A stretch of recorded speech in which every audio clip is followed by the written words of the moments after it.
Hello students, today we are going to revise chapter 10 Development of Civilization. Development of Civilization. Do you understand that? इसका meaning क्या है? We have read in chapter 9 about the man of Stone Age. The Stone Age is divided into three parts. तीन parts में divide थी Stone Age. Paleolithic Age, Mesolithic Age and Neolithic Age. Right? In Paleolithic Age, जो early man था, he moved from one place to another in search of food. At that time he was food gatherer and hunter. Am I right? Okay.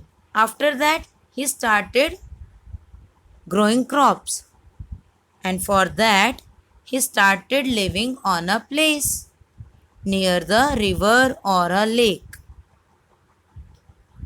Is it clear? Palaeolithic age में जो early man था वो क्या करता था? Food gathering और hunting.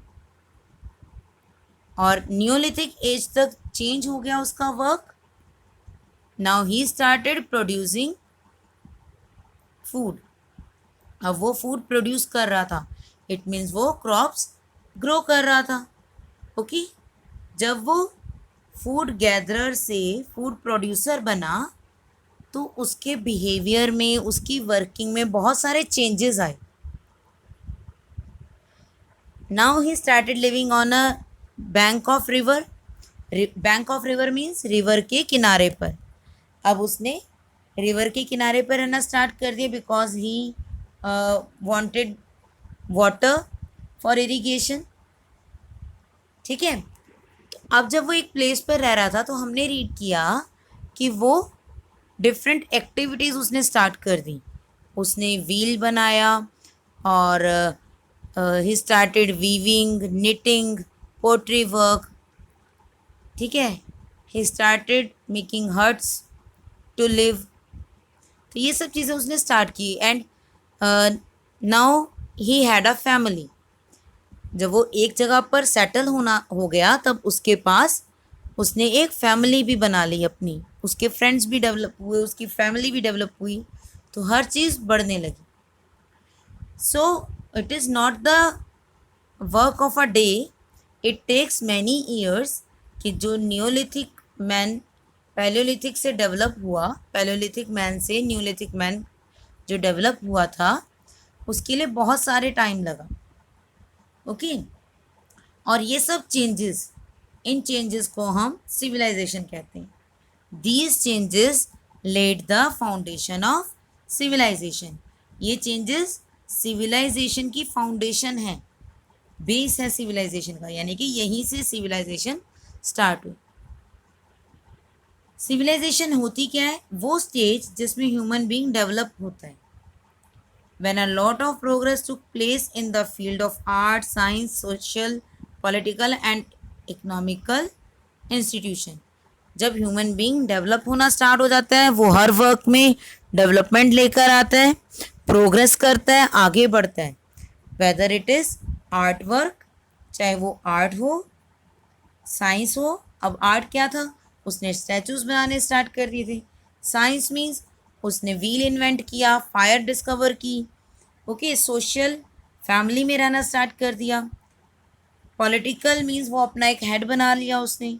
Economical institute means अब वो क्रॉप्स ग्रो कर रहा था तो क्रॉप्स को एक्सचेंज कर रहा था थिंग्स के साथ. तो ये इकोनॉमिकल स्टेटस भी उसका बढ़ा. ओके. तो धीरे धीरे जो न्यूलिथिक मैन था वो और ज़्यादा डेवलप होना स्टार्ट हो गया. Early civilization flourished on the bank of river because of the need of water. We have discussed before कि वो रिवर के पास रहना स्टार्ट हो गया क्योंकि उसको इरिगेशन के लिए वाटर की नीड थी. और इसके साथ ही हट्स बनाने के लिए ही नीड क्ले और सॉइल. सॉइल से वो ब्रिक्स बना रहा था, ब्रिक्स से वो अपना हाउस बना रहा था. ओके. तो और फर्टाइल सॉइल चाहिए थी उसे। फर्टाइल सॉइल किस लिए चाहिए थी? For growing crops. Very good. Okay, for all these requirements he started living on a bank of river. River के किनारे पर उसे ये सब चीज़ें मिल रही थी, इसलिए उसने रिवर के साथ, रिवर के पास के एरिया में रहना स्टार्ट कर दिया। Water bodies provided opportunity for fishing also. अब वाटर बॉडीज में whether it is a lake और अ रिवर, वहाँ पर फिश मिलती है, तो फिशिंग करके आप फिश ले सकते हो, उसको सेल कर सकते हो, उसका जो मीट है, स्किन है, वो खा सकते हो। तो वो फिशिंग के लिए यूज़ किया जाने लगा वाटर बॉडीज़ को। ट्रांसपोर्ट के लिए भी, to move from one place to another. उस टाइम पर बसेस, कार्स ये सब तो थी नहीं, तो सबसे ईजिएस्ट मेथड था मूव करने का रिवर। जो पीपल थे वो बोट के साथ रिवर में नेविगेशन करते थे, रिवर से one place to another place move करते थे ट्रेड के लिए। और उस टाइम पर वहाँ पर जो क्लाइमेट था वो भी बहुत अच्छा था, बहुत मॉडरेट, ना ज़्यादा गर्मी ना ज़्यादा ठंड, और रेनफॉल भी अच्छी होती थी। तो वो एक मॉडरेट क्लाइमेट था रिवर के आसपास के एरियाज़ में। Man had learn the art of extracting and smelting of copper. लोगों ने, उस टाइम के पर्सन्स ने क्या स्टार्ट किया? स्मेल्टिंग मीन्स कॉपर को मेल्ट, मतलब स्टोन को या रॉक को मेल्ट करके उसमें से कॉपर को अलग करना, दैट इज स्मेल्टिंग। स्मेल्टिंग करना स्टार्ट कर दिया, कॉपर को स्टोन में से अलग करना स्टार्ट कर दिया उन्होंने। And his experiments helped in to produce a new metal called bronze। और उसने और भी मेटल के साथ एक्सपेरिमेंट स्टार्ट किए और ब्रॉन्ज की न्यू मेटल बनाई, जो टिन और कॉपर का मिक्सचर थी। टिन भी मेटल है, कॉपर पहले ही उसने डेवलप की थी, तो टिन और कॉपर को मिलाकर उसने एक और मेटल को डेवलप किया, that is bronze metal, and it is stronger and durable then both. Tin और कॉपर दोनों से ज़्यादा स्ट्रॉन्ग थी और ड्यूरेबल थी। So that time was known as bronze age. उस टाइम को जब ब्रोंज उसने डेवलप की, बनाई, तो उस टाइम को ब्रोंज एज कहते हैं। Okay, so here are the names of some river valley civilization, that is Nile और इजिप्टियन सिविलाइजेशन। यहाँ से नाइल रिवर, ये नाइल रिवर यहाँ से मूव करती है, तो इसे नाइल रिवर के पास जो लोग रहना स्टार्ट हुए उसे नाइल रिवर सिविलाइजेशन कहते हैं। Okay, and here is ancient Mesopotamia और Babylonia civilization. Here is Indus and Ganges, या फिर हड़प्पन और वैदिक सिविलाइजेशन कहते हैं।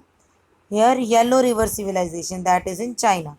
यहाँ 4 रिवर्स वैली सिविलाइजेशन के नेम बताए हैं: Nile civilization, Mesopotamian civilization, Indus और गैंगीज सिविलाइजेशन, और yellow river civilization.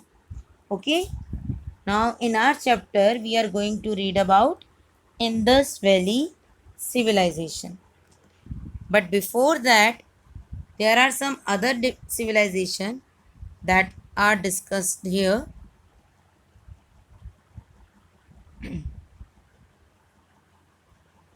There are Mesopotamian civilization, Egyptian civilization and Chinese civilization. 3 civilization को उन्होंने एक कंपैरेटिव स्टडी दी है। इन तीनों सिविलाइजेशन में हमें क्या रीड करना है? रिलीजन। मेसोपोटामियन सिविलाइजेशन में नेचर की फोर्सेस को वर्शिप किया जाता था, जैसे हम भी करते हैं, वायुदेव, अग्निदेव, इस तरह से हम कॉल करते हैं गॉड्स को।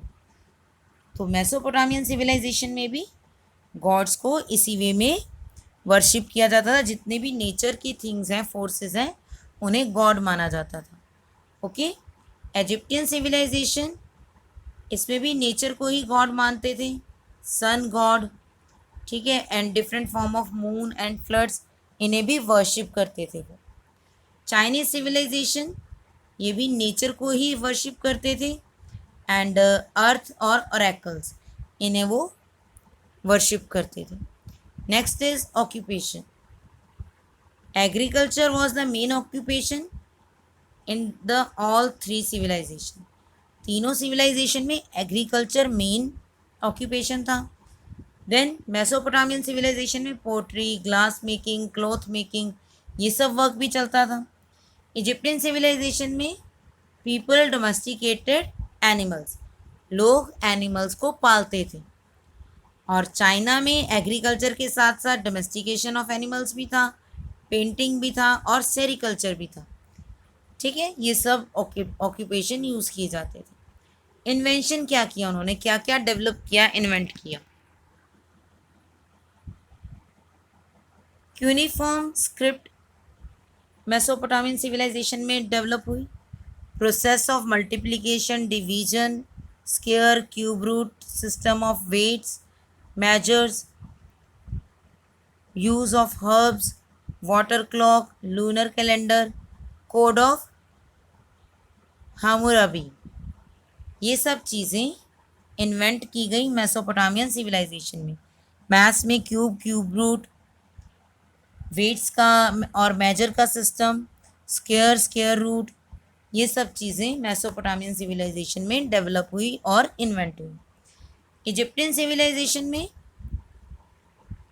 हायरोलॉगिफिक स्क्रिप्ट, पैपिरस और सोलर कैलेंडर, ये सब चीज़ें इन्होंने इन्वेंट की। Then Chinese pictographic script, paper, calendar that was a combination of lunar or solar dates and use of herbal medicines and acupuncture, इन सब चीज़ों को चाइना में इन्वेंट किया गया। Now let's study Indus valley civilization. The remains of this oldest and largest ancient urban civilization were found in Mohenjodaro. हमें Indus valley civilization के remains कहाँ मिले? मोहनजोदाड़ो और चन्हूदारो, रोपड़, लोथल, कालीबंगा और बहुत से अलग अलग प्लेसेस, अदर प्लेसेस जो इंडस रिवर के पास डेवलप्ड हुए थे। Okay, the coins and other materials were excavated first at Harappa, जो अब पाकिस्तान में है। Where is Harappa? It is in Pakistan. But जब यहाँ पर डिगिंग करके ये सब चीज़ें निकाली गई, at that time it was in Punjab, India. Okay, और 1921 में श्री आर.बी. दयाराम शाह ने 1921 में आर.बी. दयाराम शाह ने इन्होंने एक्सकेवेशन वर्क किया था। ओके, और हड़प्पा से क्वाइंस और अदर मटेरियल्स एक्सकेवेट किए थे। Okay, he proved that 5000 years ago there lived a civilized race in India। उसने ये जो आर.बी. शाह ने थे, दयाराम शाह ने, उन्होंने ये प्रूव किया कि 5000 ईयर पहले इंडिया में सिविलाइज्ड लोग रहते थे। ठीक है, they know how to live, they live in a proper manner, their villages are very much developed. तो ये सब चीज़ें दयाराम शाह ने अपने एक्सकैवेशन में प्रूव किया। Okay,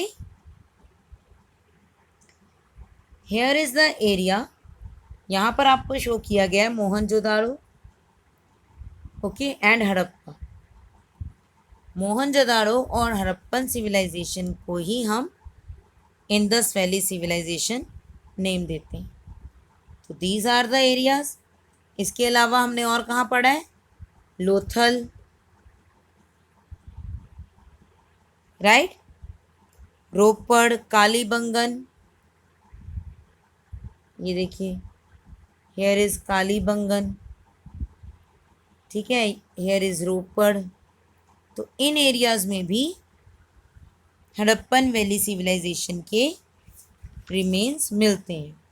okay, so the most important part of this civilization was its city planning. इसकी city बहुत अच्छे से प्लान की गई थी. ये हमारी मॉडर्न सिटी से भी ज़्यादा अच्छे से प्लान की गई थी. इस एक्सकेवेशन से प्रूव किया जाता है कि सिटीज़ बहुत डेवलप्ड थी. And these are divided into two parts, upper part and lower part. Upper part was called citadel. जो अपर पार्ट था उसे सितादल कहते थे और लोअर पार्ट को लोअर टाउन. सितादल जो था वो सेंट्रल पार्ट था सिटी का. वहाँ पर किंग या किंग के मिनिस्टर्स या रिच पर्सन्स वो रहते थे. Okay, and there was a great bath also. ये आपको ग्रेट बाथ की पिक्चर दिख रही है. तो ग्रेट बाथ भी था वहाँ पर. एंड बहुत सारी इंपॉर्टेंट बिल्डिंग्स थी. ग्रेनरी, ग्रेनरी मीन्स अनाज घर जिसको बोल सकते हैं हम, जहाँ पर हम जो सरप्लस है क्रॉप्स का, जो बच जाती है क्रॉप, उसको स्टोर करते थे वो. और टाउन हॉल भी था. टाउन हॉल एक हॉल जहाँ पर सारी सेलिब्रेशंस की जाती हैं. तो ये सब बिल्डिंग्स भी कहाँ पर थी? सितादल, जो अपर टाउन था वहाँ पर. और लोअर टाउन एक रेजिडेंशियल एरिया था जहाँ कॉमन पीपल रहते थे. Okay, great bath has been discovered in the middle of a citadel. वो जो अपर टाउन था उसके सेंटर में एक ग्रेट बाथ मिला. ये पिक्चर है उसकी, जो 12 मीटर लॉन्ग और 7 मीटर वाइड था और मैक्सिमम डेप्थ 2.4 मीटर थी. 12 मीटर लॉन्ग, 7 मीटर वाइड और उसकी मैक्सिमम डेप्थ, डीप कितना था? ये जो ये नीचे की तरफ डीप है ये 2.4 मीटर डीप था. और इसमें जाने के लिए स्टेप्स लगे हुए थे. Okay, people use the water of this great bath for religious purpose. वो ग्रेट बाथ में अगर बाथिंग कर रहे हैं तो it is for the religious purpose. कोई रिलीजन का कोई फेस्टिवल है या कोई और ऐसा वर्क है, तब यहाँ ग्रेट बाथ में वो बाथ कर लेते थे. Okay, and they just feel that the water is a great purifier. वहाँ का वाटर बहुत अच्छा प्योरीफायर है. ग्रेट अच्छा वेल प्लान सिस्टम था वाटर सप्लाई का और ड्रेनेज सिस्टम का.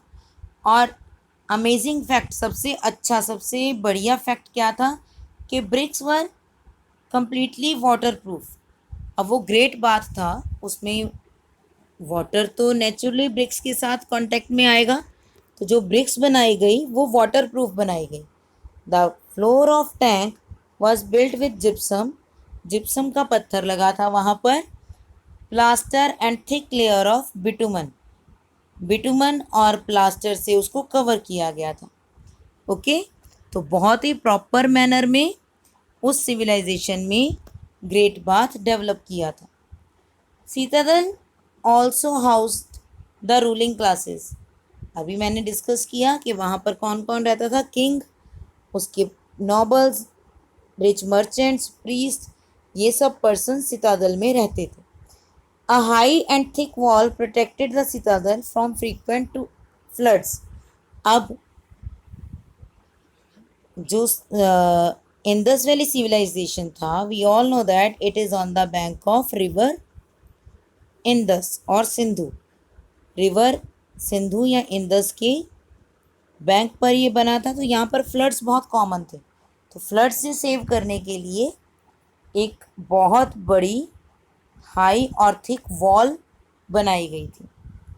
Small merchants, craftsman and labourers inhabited in lower town. जो छोटे काम करने वाले क्राफ्ट्समैन थे, स्मॉल मर्चेंट्स थे, वो सब लोअर टाउन में रहते थे. The house were built on either side of the street. ये स्ट्रीट है, स्ट्रीट के दोनों तरफ, इस तरफ भी और इधर भी, दोनों साइड पर हाउसेस बनाए गए थे. ओके, और जो स्ट्रीट्स थी वो बहुत वाइड थी, बहुत अच्छे से बनी हुई थी. वहाँ पर ड्रेनेज क्लोज्ड था. ड्रेनेज प्रॉपर बंद किया जाता था. ओके, और एक हाउस की 2 और 3 स्टोरीज होती थी.